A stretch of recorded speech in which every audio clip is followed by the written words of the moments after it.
paling bahaya dalam sejarah. Eling-eling santri sing khusuk-khusuk. Mulane mboten niki sejarah. Mulane Kiai Memun, Kiai ngalim rata-rata gedeng santri khusuk dalam hal sejarah. Akhirnya ono kelompok sing sok khusuk, yaiku moh tukaran, ya moh partai, moh kelompok-kelompokan. Ngerasa bener dhewe iku disebut kelompok Khawarij. Wong Khawarij iku darani dosa gedhe murtad saking khusuke.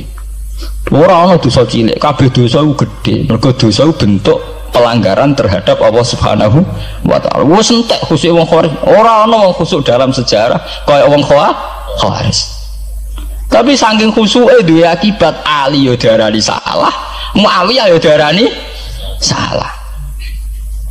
Ya kok wong saiki PKB diarani salah, PKNU diarani salah, NU diarani salah, Muhammadiyah diarani salah. Dekne mau klunak-klunuk ning kamar ora tau gawe madrasah, ya ora tau mulang ngaji. Paham nggih? Ya ora tau dadani umat, mau pertuntang-pertuntung. Iku Khawarij, ngono jenenge apa? Khawarij. Saelek-eleke partai iku sering duwe paguyuban, ngrudak-gruduk istighosah mbok gawe sekolah. Saelek-eleke partai. Saelek-eleke ormas yo sering gerakno masa nganggo kebaikan. Tapi sak soleh-soleh wong dhewean paling klunak-klunuk. Asal nek nggawe madrasah dhewe, nek ora gawe proposal lho. Nek ora ngono donyane entek, padahal donyane mok sapi kuru entek. Iku nggo pondasine tok ora cukup. Nggo pondasine tok mboten apa? Cukup. Wis wong soleh paling apik sak donya, mumpuni niat gawe masjid lho. Ndadekno pondasine tok tanpa gretok ora ngarah cukup. Ada sing rapati soleh lewat partai proposal sana sini masjidnya jadi mewah mbok duit subhat mbok haram mbok abang mbok ijo bos. Akhirnya wong Khawarij gawe satu kelompok sing ngalalno darahe Ali yo ngalalno darahe Muawiyah. Akhirnya matek dipateni wong Khawarij. Sampai sekarang para teroris, para bom bunuh diri itu rata-rata berangkat dari orang yang sudah anti sama kepartaian, anti sama golongan, merasa suci sendiri, kemudian banyak terjadi bom bunuh diri dan sebagainya. Itu sejarahnya panjang. Memang samu gampang tapi urip ya. Sebab itu semenjak itu sudah ulama-ulama itu tidak senang sama orang yang merasa sok suci sendiri, benar. Loh, saya sering ditanya, Gus, sampean itu kan tidak berpartai. Terus kalau organisasi di Indonesia yang kamu ikuti apa? Tak jawab. Asal NU atau Muhammadiyah itu mayoritas. Saya hanya ada di antara dua itu. Asal mayoritas, masih mayoritas. Soal aku tidak pengurus, memang tidak pengurus. Tapi saya milih di antara NU atau Muhammadiyah. Asal masih mayoritas. Secara organisasi lah. Bahwa per detail perilaku kita karena kita punya ilmu. Ya mungkin kita punya keekhasan sesuai kapasitas masing. Tapi kita harus milih salah satu NU atau Muhammadiyah. Karena ya Nabi sering pesan bahirul muslimin wa man sadza fin nar alaikum bil jamaah fa inna yadawahi ma'al jamaah wa man sadza fin nar. Kamu harus ikut kelompok mayoritas. Kamu enggak boleh hidup sendiri. Wa man sadza fin nar, yang merasa benar sendiri masuk neraka. Ya karena itu tadi ada madrasah karena dibikin kelompok NU. Nanti ada sekolahan modern yang menjadi izzatil Islam wal muslimin melawan wong Kristen atau wong fasik ya sekolahan Muhammadiyah. Ngerono madrasah, ono turutan, ono lagar penceng, jasane wong ono sekolahan sing iso bersaing mbek non muslim wae Muhammadiyah. Ya itu saja kita. Karena kalau tidak direduksi begini, kita akan ikut kelompok-kelompok kecil yang merasa benar sendiri. Misalnya kelompok-kelompok yang kecil-kecil sing aneh-aneh. Itu kan mereka lebih orisinil. Tapi saat orisinil kelompok kecil tuh luwih ngeri. Misalnya kayak kemarin ada kelompok An-Nazir. An-Nazir mungkin dia bisa ngepas no dawe Nabi yang sing rambutnya diping nih loh, sing tenggene japos bodone beda mek bodo kita. Saya tuh pernah melihat di Metro, ini cerita intelektual, pernah lihat di Metro wawancaranya ketua Jamaah An-Nazir. Itu dalam banyak hal memang mereka ingin memiripkan sama Nabi. Misalnya rambut dipilok diping. Dalam sejarah sampean takok ahli hadis, memang Nabi Sayyidina Umar Bakar tuh rambutnya apa di apa itu disemir. Terus mereka kalau sholat isya itu akhir, katanya Nabi kalau sholat isya sulusul lail dan sebagainya. Tapi apa sisi yang dari itu terus kemudian merasa persis Nabi? Wong Nabi itu macam-macam. Beliau hidup itu berapa tahun? 23 tahun. Semenjak beliau jadi Nabi itu ngalami kenabian pinten 23 tahun. Dan itu punya ikhwal-ikhwal yang rawan ada nasah mansuh. Seperti sekarang di Pondok Indramayu, di mana-mana ada satu kelompok yang nganggep kehidupan sekarang itu adalah periode Makkiyah. Periode Makkiyah itu satu periode yang dimana sholat cek rapati wajib, zina rapati haram, nyabu rapati. Ya ada kelompok-kelompok di kota-kota begitu. Di kota-kota juga banyak orang yang sama orang zina itu biasa, sama orang nyabu biasa. Mereka sendiri tetap mengharamkan zina, tapi nggak perlu dilawan. Sehingga polemik ketika FPI begitu, ada yang mengatakan periode sekarang itu mirip Makkiyah, di mana kemungkaran nggak perlu dilawan, yaitu bil hikmati wal mau'izatil hasanah. Ada orang yang menafsirkan Islam sekarang itu sudah periode Madaniyah, sehingga kemungkaran harus dilawan. Yang kayak FPI itu yang anggap sekarang sudah periode Madaniyah. Lah itu kan artinya begini, semua itu toh mengklaim mirip-mirip niru Kanjeng Nabi. Masalahnya semua itu juga ngeklaim mirip-mirip niru Kanjeng Nabi. Nah, terus kemudian ini cerita Malik ahli sunnah. Kemudian sejarah memanjang. Sausi Ali bin Muawiyah keok, Sayyidina Ali keok di putra Sayyid Husain. Sayyid Husain kon ngakoni pemerintahane Yazid teng Syam. Sayyid Husain boten kersa. Idzan al mautu khairun bi. Kalau begitu lebih baik mati. Terus dibantai teng Karbala. Bonus. Ketika dibantai di Karbala malah melahirkan trauma lagi. Wong Islam sing model tipikal Sunni tetap melok Yazid. Tipikal Sunni bukan Sunni, tipikal Sunni. Artinya melok Yazid wes ora usah dituntut dendam, malah ra ono bare. Akhirnya gak dendam. Kelompok Syiah iku apa-apaanan, putune Nabi kapundhut kok dingin-dingin saja. Kudu ono revolusi, akhirnya revolusi. Ngelahirno kelompok Syiah kanthi sak mangke. Karena kelompok Syiah itu berangkat dari tragedi Husain, semua penanggalan Syiah mengacu 10 Muharram di tanggal kabudute Sayyid Husain, dan revolusi Syiah selalu mengacu kebangkitan Sayyid Husain. Nah ahli sunnah mulai dulu karena melihat fenomena semua macam-macam pokoknya kayak orang Indonesia saiki. Dan buatan derek-derek mulai dhisik. Bon, begitu terus sejarah sampai lahirnya sejarah intelektual. Nah sejarah intelektual sejarah paling nakalan. Jadi mau resiko terus ujuk-ujuk dari sejarah intelektual yaitu yang diikuti kados Mbah Hasyim Asy'ari, Mbah Fadl, ulama-ulama. Terus wonten panduan ahli sunnah secara gampang. Artinya secara gampang begini, ahli sunnah itu siapa? Orang yang dalam bermadzhab fikih mengikuti ahadul madzahib al-arba'ah. Orang yang dalam ilmu kalam mengikuti Abu Musa al-Asy'ari atau Abul Hasan al-Maturidi. Orang yang dalam tasawuf mengikuti Imam Junaid, Abul Qasim al-Junaidi atau Syekh Abdul Qadir al-Jilani. Ya begitu. Tapi kan mereka-mereka yang jadi panutan kita kan orang yang baru datang kemarin. Masa sahabat sabarani ahli sunnah? Tabiin, masa tabiin pengikut Abu Musa al-Asy'ari? Bisa endi tabiin Abu Musa al-Asy'ari? Masa Sayyidina Umar pengikut Imam Syafi'i? Wong dhisik Sayyidina Umar. Nah itu jenenge pembakuan sejarah secara intelektual. Artinya karena mendefinisikan ahli sunnah itu kangelan. Sebab ahli sunnah itu wong sing ciri utamanya itu Syafi'i atau Maliki atau Hanafi. Dalam akidah anut Asy'ari atau Matu, ya hanya begitu saja. Ya sesuai secara kultural kalau di Indonesia ditakrif ahli sunnah sapa ya nak NU ya Muhammadiyah. Karena Wahabi itu klaim ahli sunnah, sama jangan salah paham. Wahabi sendiri itu menurut konvensi internasional itu masih ahlus sunnah. Yeah. Dalam seminar-seminar OKI sedunia Wahabi itu masih kategori ahli sunnah. Muhammadiyah termasuk masih kategori ahli sunnah. Tapi kemudian ahli sunnah direduksi lagi. Ahli sunnah iso boy, yang sarungan keturunan kuno ya napa? Ahli sunnah. Nah, repot kan? Akhirnya secara global digawe takrif ahli sunnah itu sapa? Sing ora jelas sikape. Lah anak Syiah sing wani Amerika, takrif itu berkembang terus.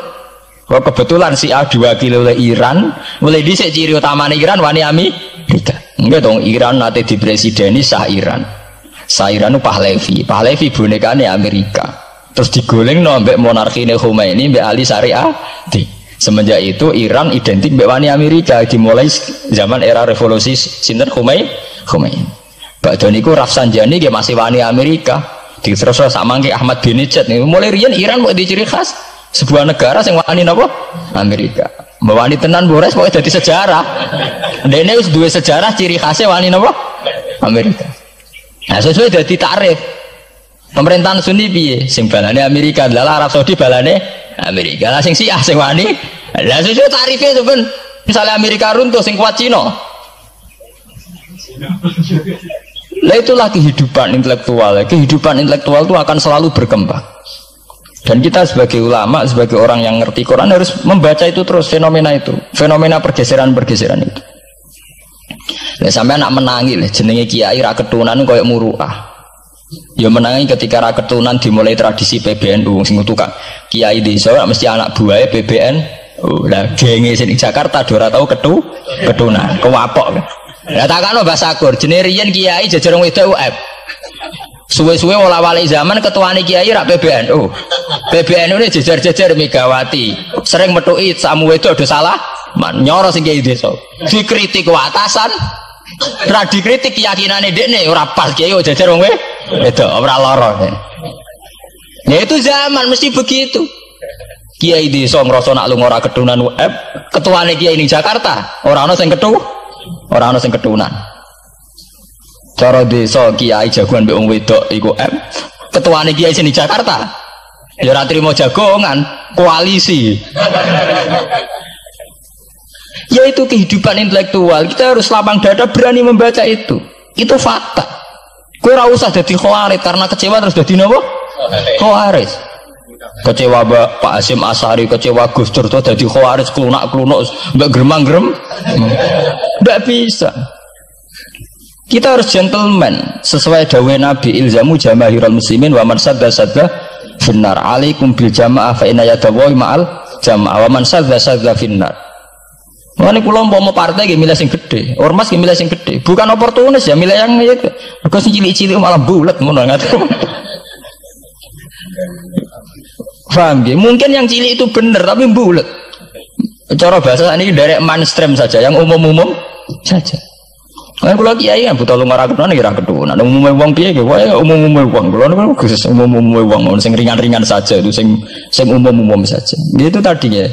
Karena sejarah ahli sunnah sendiri itu sejarah yang disederhanakan oleh proses intelektual. Kalau baleni malih ya. Sejarah ahli sunnah piyambak itu sejarah yang disederhanakan oleh proses intelektual. Ini kemudian ada takrif ahli sunnah itu sapa wong sing cara bermadzhab mengikuti ahadul madzhab al-arba, cara bertasawuf mengikuti Abdul Qasim al-Junaidi, nggih. Cara bertauhid atau berilmu kalam nganggo Abu Musa al-Asy'ari atau Abdul Hasan al-Maturidi. Tapi mana ada takrif itu zaman Nabi? Nabi ora menangi periode ini Abu Musa al-Asy'ari, ya ora menangi Abdul Hasan al-Maturidi. Zaman itu mau ngoten tok. Ahli sunnah sinten ya Rasulullah? Ma'ana alaihil yauma wa ashabi. Ya wong sing anut aku lan anut sahabatku. Alaikum bisunnati wa sunnatil khulafair rasyidin al-mahdiyyin. Kowe ku anut aku lan anut khulafair rasyidin. Iya zaman Abu Bakar enak ketuane sitok. Tunggale zaman Basim Asy'ari enak karo anut Basim, nak era putu. Jare sepuh ya putune, jare sitok iku ya putune, iku ya putu, angger wong ya putune. Kula ereng wonten kiai alim wali teng Jawa Timur. Niku anak putune niku ora bangga. Mergo ager wong ya putune. Lho nggih to nggih. Misale Basim Asy'ari kiai top. Nah Basim jek dhewean kabeh wong menapa dawuh Basim. Era anak rek 6 5. Lah nek era putu karek ngitung kan. Anak 5 dan anak 5 anak putune wis sawe. Putune madzhabe beda-beda. Wong kula mondok sarang nggih menangi. Istilah sarang riyen Bani Ghazali, madrasah sarang namine Madrasah Ghazaliyah. Era Mbah Ahmad Bani Ahmad. Era Mbah Zubair Dugdeng, alim terkenal istilah Bani Zubair. Samangke pun benten malih. Putrane Mbah Zubair itu banyak. Ya, putrane Mbah Zubair banyak. Nah, kebetulan yang punya nama besar Kiai Maimun. Ya ada sendiri Bani Maimun, yang satu Bani siapa Bani? Ya sama Mbah Zubair. Tapi era anak kan sudah beda kan? Lah Basim Asy'ari nasibnya ya nanti kayak itu. Beliau satu dulu masih tunggal, wong mesti daerahnya Basim Asy'ari. Era putu. Gus Dur ya putune, Lili Wahid ya putune. Anake Ki Wahid piyambak pinten? Urung anake Pak Yusuf Hasim piyambak pinten. Anake oh pirang-pirang kabeh ketika tukaran alasan aku ya putu iku ya putu. Sing dinggo genderane bae ayo. Dan iki kula cerita, Mbah Batu Ampar, Samsudin Batu Ampar wali terkenal. Ya wong dadi putune ya bangga, tapi saiki putu-putune ora bangga. Mergo angger wong ya putune. Lah anak sebagian anake sing seneng wayo, apa angger wong putune. Wong di antara duriyane sing seneng wayo. Angger wong ya putune. Ya, ini masalah-masalah yang itu tadi ya. Kemudian ada persederhanaan intelektual. Kayak masalah ahli sunnah itu. Sing anut Sayyidina Ali jare anut sahabat, sing anut Muawiyah jare anut sahabat. Termasuk sing anut Ibnu Abbas, sing anut Abdullah bin Umar. Di mana dua sahabat ini dalam posisi orang melok-melok. Makanya kayak saya, kayak ulama-ulama rata-rata mengikuti mazhabnya Abdullah bin Umar.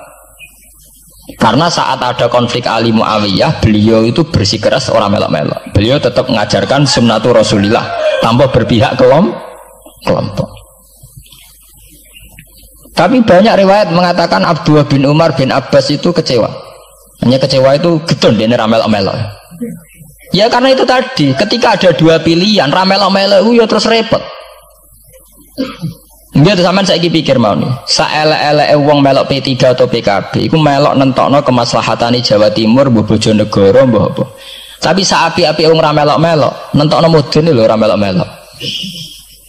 Sehingga ada mazhab ahli sunnah sing majibno wong kudu melok-melok.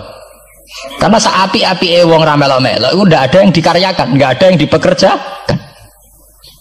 Oke, misalnya taruh saja misalnya sampean melok PKB atau P3 atau melok PAN.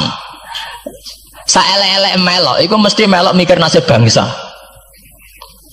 Tapi saapi-api ra melok-melok ora ono sing mbok lakoni. Sebab itu ya banyak saja ulama yang mengatakan ketika ada partai yang macam-macam kayak kudu melok salah siji. Bukan apa-apa ya nganggo perhitungan amal. Kalau ulama ya pakai perhitungan apa? Amal. Sebab itu ketika ada waqatil Jamal, ketika Sayyidina Ali bentrok be Aisyah, itu ya sahabat ada yang melok Aisyah, ada yang melok Ali, orang kok terus muni ra melok. Ya tapi itu tadi kula wau matur teng awal, ketika Rasulullah dawuh kowe anut aku lan anut sahabatku, dawuh iku masih normatif. Artinya normatif ketika sahabat kepemimpinannya tunggal jelas anut Abu Bakar. Lah nek saiki sahabate dhewe wis tukaran. Iku waktu gale ana wong dawuh kowe anut kiai, mati urip donya akhirat anut kiai. Lho urusane kiyaine dhewe wis beda be. Ngono urusane kiyaine dhewe wis beda. Nah iya misalnya kiai PKNU kan ngono alasane, kowe anut kiai, anut sapa ora anut? Ya empun Mbah, tapi kiai kula P3. Mau cari kiai P3 kowe mati urip anut kiai, empun anut Mbah, cuma kiai kula PKB. Lah ini masalah. Lah ahli sunnah itu kayak itu, posisinya itu begitu. Nah, kemudian konvensi internasional mengatakan daripada bulet ngono terus dibakukan secara intelektual dan diikuti oleh Mbah Hasyim Asy'ari, Mbah Fadl, ulama-ulama NU se-Indonesia, terus gawe takrif sing sederhana. Ini terus dibakukan lewat kitab Al-Kawakibul Lama'ah sing disahkan Muktamar teng Jombang. Ahli sunnah pokoknya panduannya begitu. Fikih aja sampai metu ka madzhabul arba'ah. Tauhid aja metu ka Abu Musa Al-Asy'ari atau Abdul Hasan Al-Maturidi. Tasawuf anut Imam Abdul Qasim Al-Junaidi atau anut si Abdul Qadir Al-Jilani. Ya, atau Imam Ghazali ya kayak itu. Artinya umpama bebas ngeri. Misalnya bebas ngeten. Fikih anut Dawud Adzairi, ora selingkuh terus ki misalnya. Wong Dawud Adzairi syaratnya kawin kaya wong selingkuh. Mesine fikih anut Dawud Adzairi gak barbaran. Oleh kawin mut'ah, oleh kampung apa wali, ora seneng hotel seksine supir truk terus kawan kawin. Lah umpama tasawuf anut Ibnul Arabi utawa anut Al-Khallas, apa ora wahdati wujud kabeh manunggaling kawula ing Gusti. Untung nggak tahu kita tasawufe kon anut Abdul Qasim Al-Junaidi sing kaya umume wong. Beliau sebagai ulama ya mulang ya kumpul wong. Lah munggo tasawufe anut Ibnul Arabi. Apa ora wahdatil wujud utawa anut Husain Al-Khallat apa ora dadi Siti Jenar. Paham ya? Jadi orang gunane dibatasi, nek ora dibatasi liar tenan.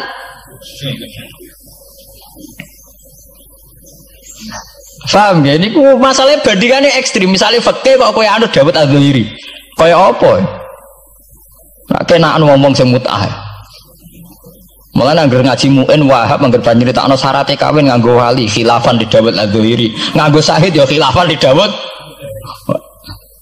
Mergo cek dendam ulama-ulama beda Dhuhiri. Syaratnya kawin kok gampangnya kok. Paham ya? Lah santri dendam mbek madzhab dhewe mergo syaratnya kawine santri kudu nglibatno bapake wali. Lah kadang bocah wis pacaran bapake ra setu. Dadi santri rata-rata nganti-nganti Joko tuwa ya korban madzhab sapi. Mergo bocah wis gelem bapake ora gelem. Lah bapak ning gone fikih Syafi'i dilebokno rukun. Dilebokno napa? Rukun. Angel langkane. Lah ya ahli sunnah itu terus disederhanakan. Kula nggih matur nuwun nggih. Saya pikir kados Mbah Hasyim Asy'ari, kados Mbah Fadl, Kiai Memun, kiai-kiai yang alim riyen Mbah Maksum, Mbah Ali Maksum yang bertanggung jawab terhadap proses pesederhanaan ini. Tapi kita harus terima kasih. Lewat muktamar di Jombang atau musyawarah besar tidak tahu saya, itu yang jelas di Jombang itu disederhanakan itu mudah. Ya tadi andai kan tidak disederhanakan begitu, kayak kasus-kasus di kampus itu. Di kampus karena saking hormatnya terhadap nilai intelektual, tasawuf manapun diambil, termasuk tasawufnya Jalaluddin Rumi, tasawufnya Ibnul Arabi, tasawufnya Husain Al-Hal. Nah, sehingga mereka enak saja wae Jumatan untuk nganggo tarian, jenis tarian Rumi, gak usah Jumatan. Kalau tarian Rumi ya ibadah, Jumatan gimana? Dari Rasulullah Shallallahu Alaihi Wasallam itu harus ditulis, karena hanya dengan ditulis ilmu itu abadi. Nggak boleh riwayat itu hanya berdasar karena kamu hafalan mundobit itu terus tidak nulis, tidak boleh. Kita itu punya pengalaman buruk dan itu eman betul. Gini ku fiqhul Les bin Sa'ad. Al-Les afqahu min Malik, Dewi Imam Syafi'i. Al-Les afqahu min Malik. Illa anna ashabahu dayya'uhu, kata Imam Syafi'i. Lais itu orang paling alim, alimu Misra, faqihu Misra. Itu kalau debat sama Imam Malik itu berjilid-jilid. Tapi ashabu Malik itu lebih peduli terhadap pikiran-pikirannya Imam Malik, sementara ashabul Les itu enggak. Sehingga enggak ada mazhabnya hilang. Jadi nasib ulama yang mazhabnya hilang itu Les bin Sa'ad. Kemudian Sufyan bin Uyainah, ini semua gurunya Imam Malik. Sufyan As-Tsauri juga gurunya Imam Malik, gurunya Imam Syafi'i. Nanti nasibnya Mbah Mun kalau tidak ada yang mentadwin, membukukan, akan seperti itu.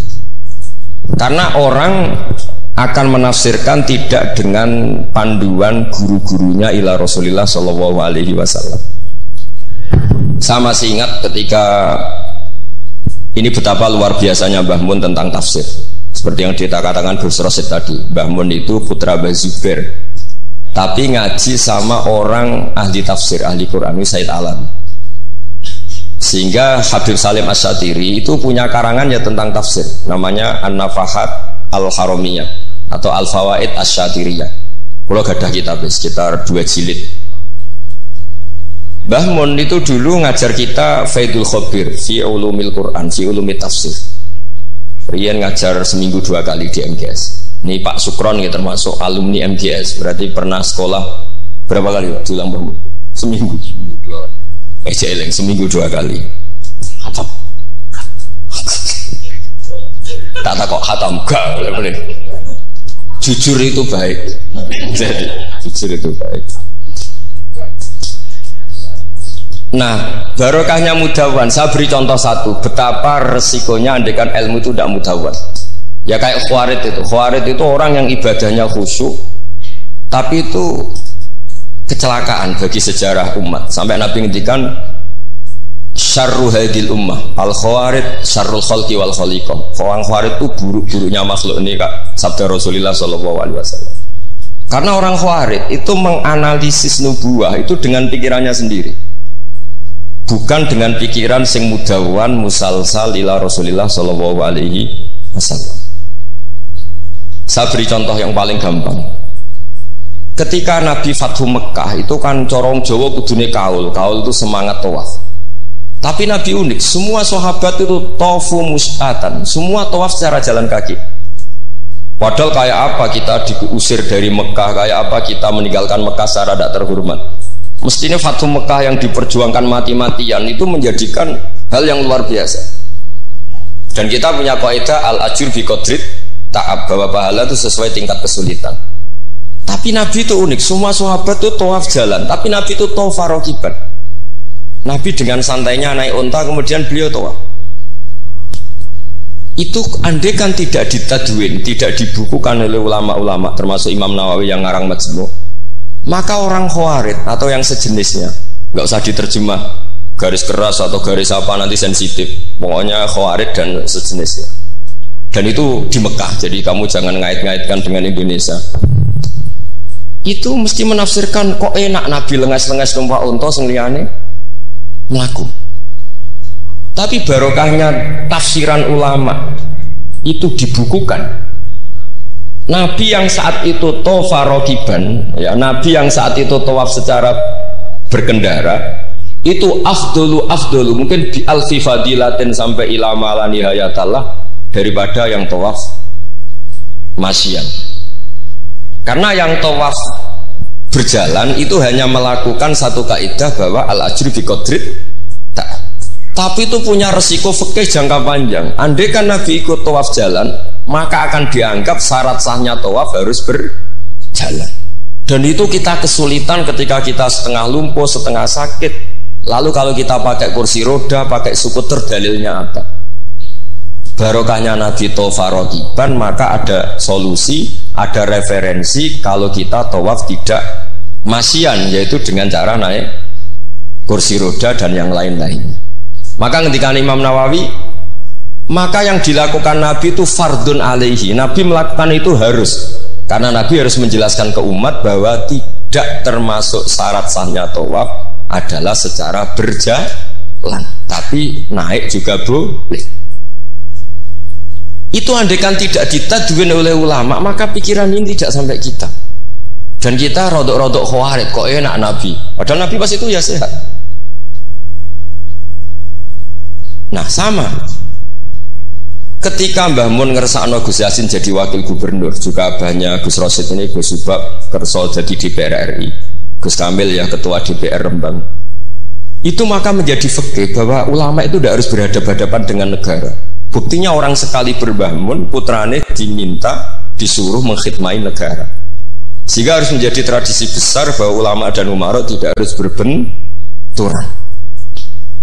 Bukan masalah menangkal. Coba kalau itu tidak ada rawinya, paling golek gaji, paling golek duit, nah itu kan ruwet. Itu tafsiran Khawarij.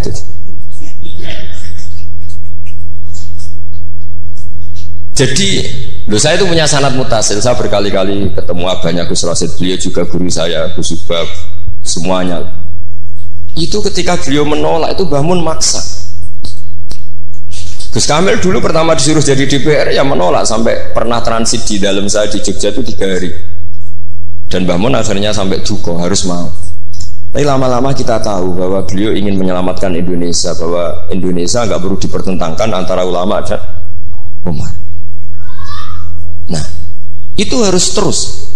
Karena kalau kita ingin versi tertentu, pasti Indonesia itu chaos. Chaos itu ya chaos ya. Huru-hara. Kalau huru-hara terjadi safkut dima, pengaliran darah, yang dosa kita. Makanya Mbah Mun sering cerita ke kita. Saya tidak pernah bilang saya, ke kita. Semua santrinya levelnya sama, karena sama-sama dengar. Bedanya lali mbak eling ini gitu. Ambek paham sama tidak paham gitu. Sebetulnya saya ingin bilang saya, karena saya berkali-kali khasoni bidzalika syekhuna, tapi kita semua sama lah, sama-sama mutawatir sama. Fiqhus siyasa atau fiqhul imamah atau fiqhul khilafah, terserahlah bahasa sampean. Itu juga harus diwariskan. Sehingga dulu sampean tak ceritani, dulu yang semi-semi Khawarij itu ya sudah banyak. Wah Nabi itu harus ngomong akhirat terus, masa Nabi jabat. Oke, dari segi jabatan itu duniawi, kesannya buruk karena jabatan itu duniawi. Tapi kalau dibalik, atardo ayyaku nasolihu tahta yadidz zalim. Kue ridho kalau orang-orang yang nggak sholat, nggak cewek, nggak istinja, mimpin wong soleh. Jadi harus dibalik, harus membolehkan orang soleh yang mimpin orang dolim. Jangan dibalik, wong soleh pokoknya yang masjid kabeh, wiridan kabeh, dipimpin wong zalim, hanya karena kamu mengharamkan politik. Jadi orang itu harus ngerti. Makanya ketika beberapa nabi itu harus kita tahu, ada nabi yang ngaji terus kayak Nabi Yahya, Nabi Isa. Ada yang nabi yang seumur-umur itu jabat kayak Nabi Dawud, Nabi Sulaiman. Kamu boleh meniru Nabi Dawud, Sulaiman jabat, tapi nggak boleh meniru istrinya 1000. Itu 4 saja masalah gitu. Sitok wis kudu pegatan ya gitu. Rai-rai gak meyakinkan kan, satu aja sudah. Tapi itu tidak saya loh. Jadi sampai Allah menurunkan ayat am yahsuduna nasa ala ma atahum wa min fadli faqad ataina ala Ibrahim al-kitaba wal hikmata wa atainahum mulkan azim. Jadi ada orang-orang soleh yang oleh Allah disebut bahwa mereka itu jabat. Gini ku alu Ibrahim. Ada banyaklah orang-orang soleh yang jabat. Mereka adalah orang-orang yang tak kasih kitab, tak kasih hikmah, tapi ya wa atainahum mulkan azim. Ketika Mbah Hasyim dia putra Gus Wahid jabat, dulu Mbah Wahab Hasbuwah dia anak Gus Wahid juga jabat, Mbah Mun punya putra Gus Bab, abahnya Gus Rosyid dulu ya DPR RI, Gus Yasin wakil gubernur. Ini kita sebagai muridnya Mbah Mun bukan melihat urusan jabatan, urusan bahwa kita ikut berbakti sama negara.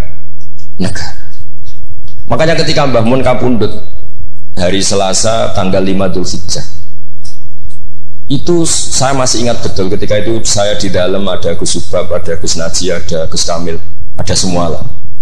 Itu mereka itu kelihatan apa ya, masih nggak sadar kalau abahnya wafat. Kelihatan senang.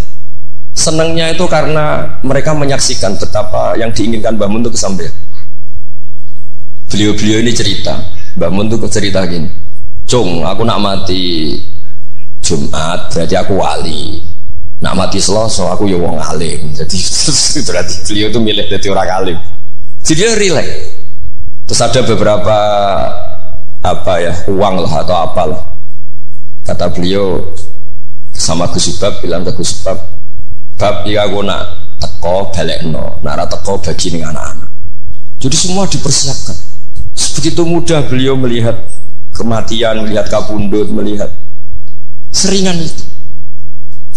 Karena kerinduan seorang wali atau orang soleh kepada Allah itu rindu sekali. Dan ini kita harus punya riwayat, dan itu menjadi fikih besar. Nggak boleh kamu pakai fikih khawarij. Kiai kok jabat, kiai kok kedonyan. Misalnya ono kiai wong soleh ora oleh kedonyan, terus lagi wong solat buruwe wong ra solat, kowe rido. Wong solat buruwe wong ora solat, mergo sing solat kok kon melarat.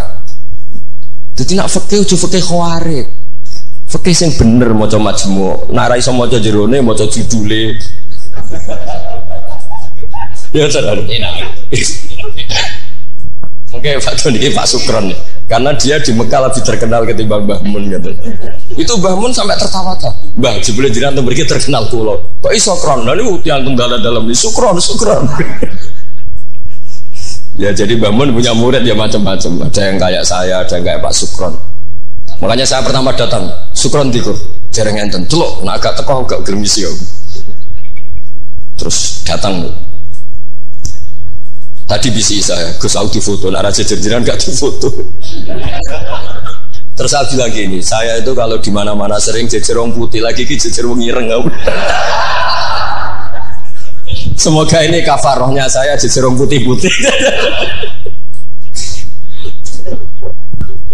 Jadi saya teruskan lagi ya, harus selalu ada riwayat. Makanya saya alhamdulillah pernah diminta Gus Subab itu ya guru saya, beliau baca manhajnya fikihnya Mbah Mun di acara kesekian harinya Mbah Mun wafat. Karena saya masih ingat betul ketika di Medina saya sering digandeng Mbah Mun. Hak Sholahuddin Al-Ayyubi nganti pinter ngono iku jarine mergo murid Imam Ghazali. Tapi jarine hak murid ibu putu murid. Terus saya bilang putu murid ya impun nanti kula hitung nak murid mboten pas, mboten tok waktune. Yes putu murid. Karena saya pernah di masjidnya Sholahuddin Al-Ayyubi di mimbarnya. Itu futuhatnya itu sekitar 815. Jadi kalau tak hitung Imam Ghazali lahir 450, wafat 505, kayaknya betul menang. Oh ya senang ngono putu murid. Itu beliau punya konsep mengalahkan pasukan salib, itu yang dipakai itu kitab Ihya. Itu singkat cerita beliau nyuruh jaiku golek ya. Tak cari ya. Ketemu terus tak tasihkan beliau ya itu sing tak maksud ya. Itu Imam Ghazali begitu fasih cerita tentang penyusunan kekuatan. Dan itu logikanya sederhana sekali dari sesuatu yang jibillah, yang normal. Misalnya begini ya, al-insan abdul ihsan. Bahwa manusia itu pasti menjadi budaknya kebaikan. Hitung saja sekarang misalnya begini, kita jadi orang soleh, meditera karuan, gremengan sinis. Yang ini orang fasik, senyum, lomo, apian. Kira-kira orang netral itu kalau jagungan ke kamu apa ke sini? Yang lomo, yang nyaman kan? Sehingga orang boleh mengatakan ketika ngarang fikih, senyum itu sunat di karangan fikih. Tapi di aplikasi nyata tidak bisa. Bagaimana kalau ada orang netral, bisa soleh, bisa fasik, sing fasik senyum, sing soleh merengut, sehingga yamilu orang yang netral ini ke yang fasik.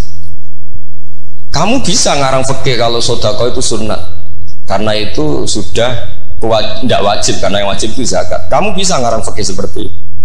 Tapi kalau dalam tatbiki tidak bisa. Misalnya saya orang soleh hidup di tengah kota, atau orang soleh hidup di pedalaman, terus saya medit mentang-mentang sudah zakat, nggak pernah sudah. Sing wong fasik jor-joran sering nyervis rokok gratis, ngopi gratis. Kira-kira kemana kecenderungan orang? Ke yang fasik, karena al-insan abdul es. Nah hal-hal seperti ini tuh yang dikaji Imam Ghazali, kemudian itu menjadi inspirasi Salahuddin Al-Ayyubi. Kalau dia ingin solid maka harus berbuat baik sama siapa saja, karena itu cara punya kekuatan. Nah kita enggak, kita ini memaksakan kebenaran tapi prosesnya tidak simpati. Makanya kata para mufassir, walaupun tafadzur ghalidal qalbi lan faddu min khaliq, itu kata para mufassir, hada sayyidul khalqi wa hada ahabbul khalqi ila Allah. Ini Rasulullah, orang paling dicintai Allah. Itu saja sekali salah dalam perilaku sosial, itu bayangannya lan faddu min khaliq, orang akan bubar.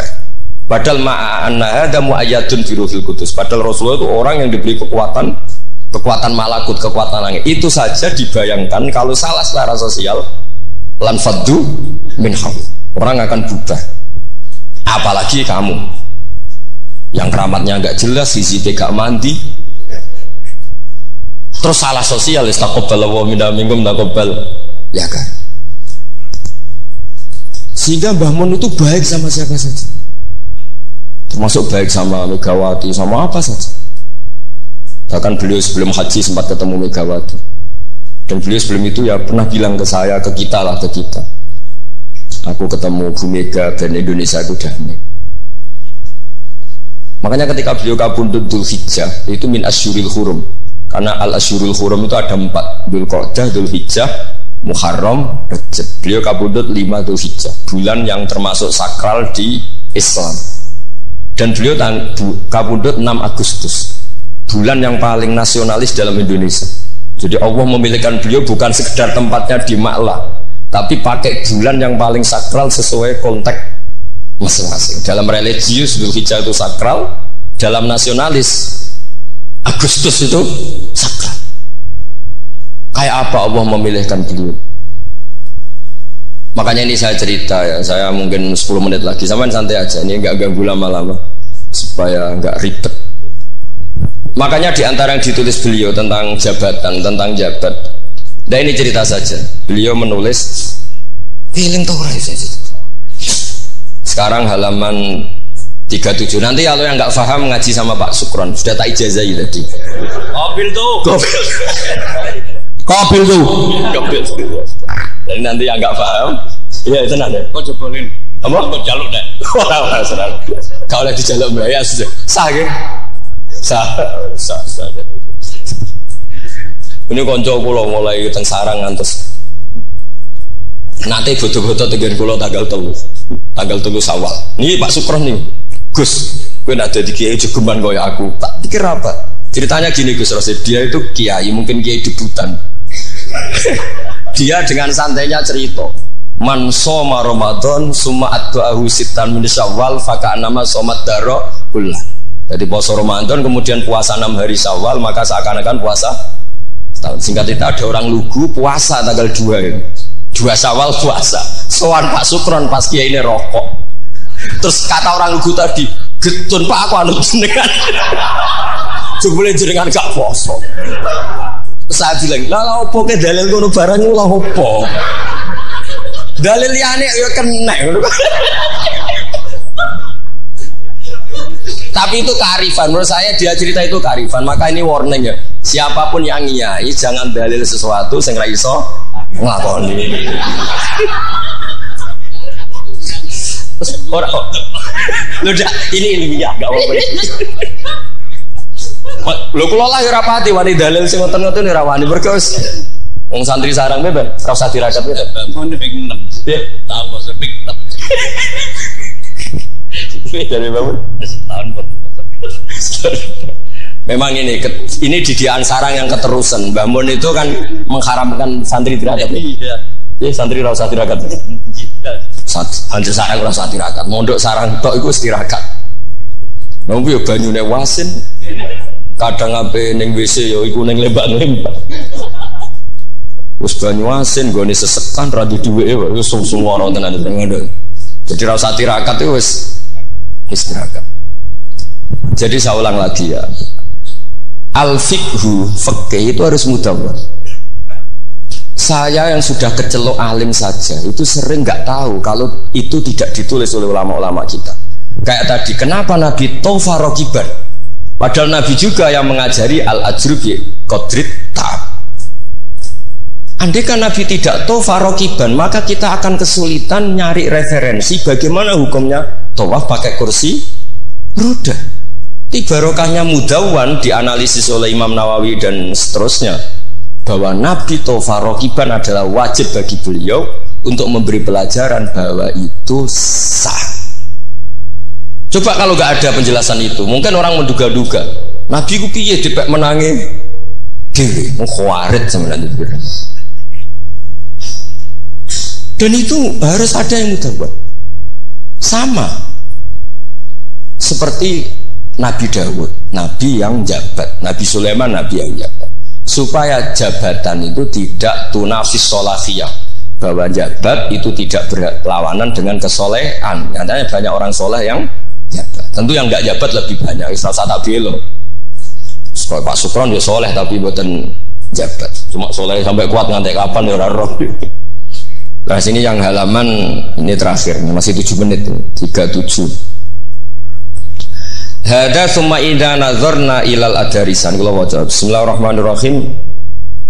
Wal mamlakatani al ukhrayani allatani mazalata qaimataini ilal yaum. Ani al mamlakatal hasyimiyah al urduniyah wa mamlakatal maghrib tawallahuma al hasaniyuna aidan.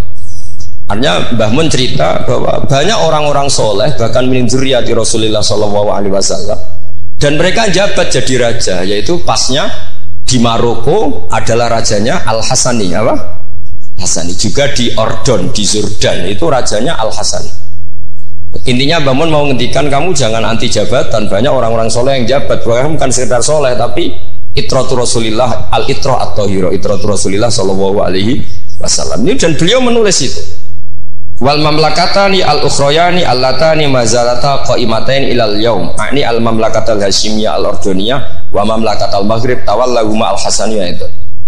Hada summa idza nadzarna ilal adarisah. Adarisah itu Sayyid Idris. Sayyid Idris itu al Hasani ya. Jadi al Hasani yang paling populer di Maroko namanya apa? Al Idris. Makanya disebut adarisah. Yang dzurriyyahnya al Idris disebut apa? Adarisah. Kayak yang bermadzhab Hambali disebut Hanabilah. Summa idza nazarna ilal adarisa wajadna anna ba'dhum wasalu ila sultanah war riyasah faqad sabaqa an assasa Sayyid Idris bin Abdullah daulatan azimatan fil maghrib wa nudiya bis Sayyid Muhammad As-Sanusi malikan ala Libya. Jadi ini saya mau cerita Mbah Mun itu satu khazanah besar, melahirkan murid-murid yang alim alamah ya banyak sekali tidak bisa dihitung. Melahirkan murid yang bahkan putra yang cakap politik banyak. Siapa yang nggak ngaku alimnya Gus Najib? Siapa yang nggak ngakui fleksibelnya Gus Subab di jabatan Gus Kamil? Itu nggak bisa terhitung. Makanya ini khazanah besar, nggak usah dibentur-benturkan. Ada yang nekuni alim, ada yang nekuni jabatan. Semua itu untuk li'ilain apa?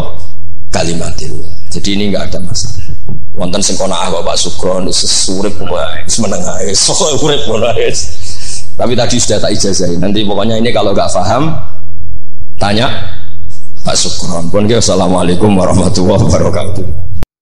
Oke, terima kasih buat teman-teman semua yang sudah menyaksikan video ini. Mudah-mudahan bermanfaat dan bisa menambah ilmu dan keberkahan buat kita semuanya, guys. Dan oke, buat teman-teman semua yang baru gabung di channel ini, jangan lupa like and subscribe dan nyalakan tombol notifikasinya biar nggak ketinggalan video-video terbaru dari channel Sahabat Orchid TV, guys. Dan oke, buat teman-teman semuanya dimanapun Anda berada, mudah-mudahan kita diberikan kesehatan, rezeki yang melimpah dan panjang umur. Oke, terima kasih. Salah-salah dari kami, mohon maaf. Ada kekurangan. Wassalamualaikum warahmatullahi wabarakatuh. Bye-bye.